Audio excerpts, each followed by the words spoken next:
తెలుగుదేశం ప్రభుత్వము ఎన్డీఏ కూటమి legal cell ఏర్పాటు చేసి లీగల్ సెల్ ద్వారా న్యాయవాదుల నుంచి పార్టీకి కొంత సహకారాన్ని తీసుకోవడం జరిగింది. ఆ సహకారంలో భాగంగానే మేమందరము చంద్రబాబు నాయుడు గారిని వారు మీటింగ్కి వచ్చినప్పుడు కానీ, మేము అక్కడికి వాళ్ళ మీటింగ్ పిలిచినప్పుడు వెళ్ళినప్పుడు కానీ ఈ ల్యాండ్ యాక్ట్ను రద్దు చేయమని చెప్పి మేము సార్ను రిక్వెస్ట్ చేయడం జరిగింది.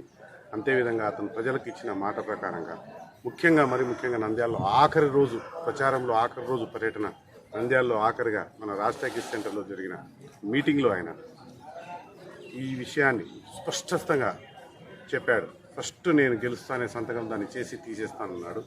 ఆ సార్ నా మాట నిలబెట్టుకున్నాడు. కాబట్టి నారా చంద్రబాబు నాయుడు గారికి, వారి యొక్క తెలుగుదేశం పార్టీ రాజకీయ నాయకులకు అందరికీ, మంత్రులకు, ఎన్డీఏ కూటమికి మేము మా అసోసియేషన్ తరఫున నంద్యాల లీగల్ సెల్ న్యాయవాదం తరఫున వాళ్ళకు ధన్యవాదాలు తెలుపుకుంటున్నాం.